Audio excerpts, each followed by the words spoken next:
Hey everyone, welcome back. My name is Zane. Big news for Polestar fans: Lotus, Volvo, and Geely. Or is it Geely? Not too sure.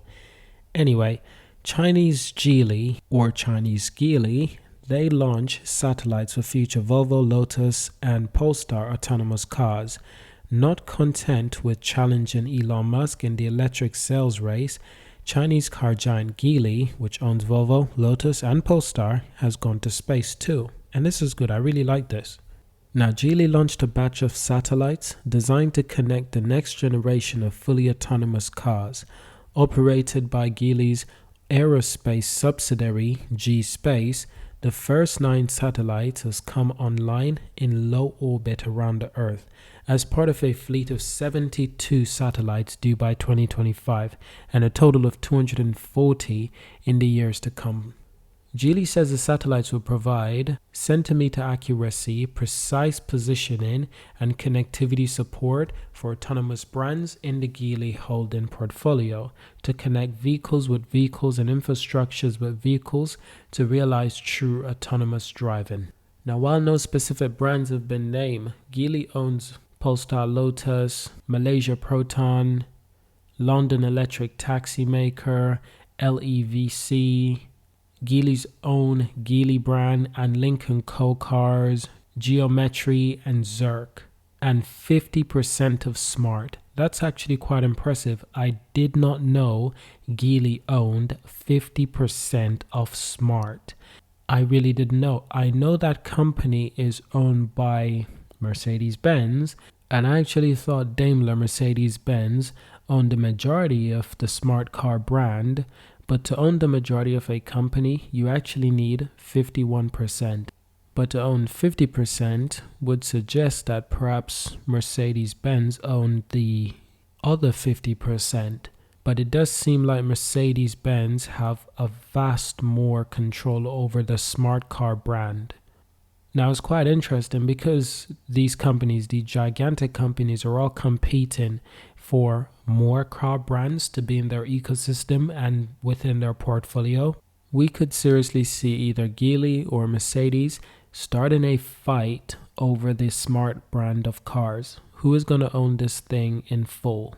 Because if you look at Mini, BMW owns Mini, but I don't know if they own the majority of Mini or just all of Mini or not even the majority. I don't know how much they own.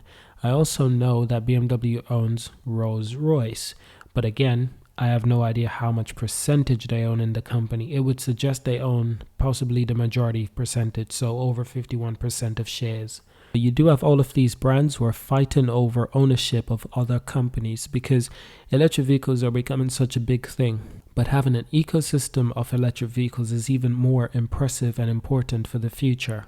And that's what Geely has. They've got Volvo, they've got Polestar, they've got Geely themselves, they've got Lotus.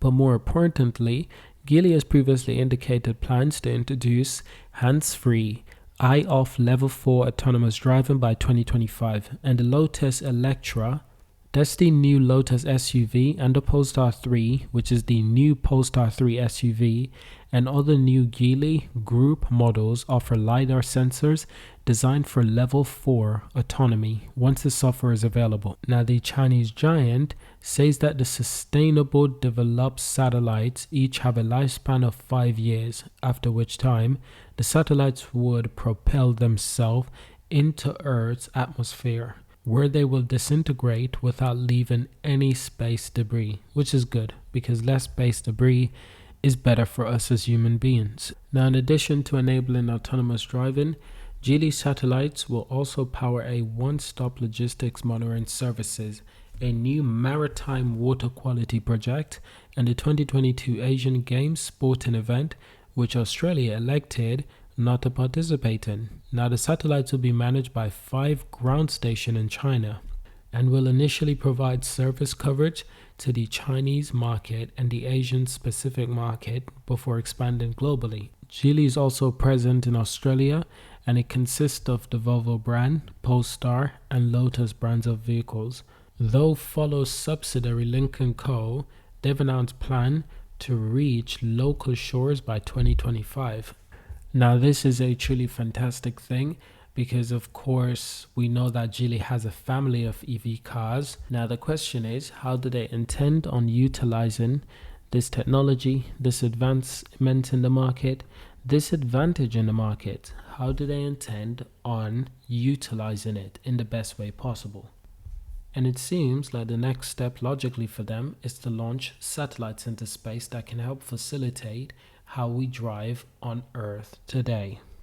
Are we going to be driving majority of the time in autopilot, or will we be driving manually, but sometimes we allow autopilot to take control? These are all questions that have yet to be fully answered, and you have to understand that all of this is quite new for everyone. But the key thing to remember is that Polestar is an expansive brand. They're a brand with real products, and most importantly, very limited amount of advertisements. As of this moment, I don't believe Polestar needs any advertisement because their cars are so brilliant. Not to mention, if there isn't a Tesla available, the second option is always a Polestar. And one day Polestar could be sitting in #1 spot in the world. It all depends on how things goes with Tesla. So far they're doing brilliantly. Is it sustainable? That's always a difficult question, almost impossible for anyone to answer. But certainly for Polestar, for Volvo, being a part of the Geely group of cars and of brands is one of the best things that could have happened to them, in my personal belief.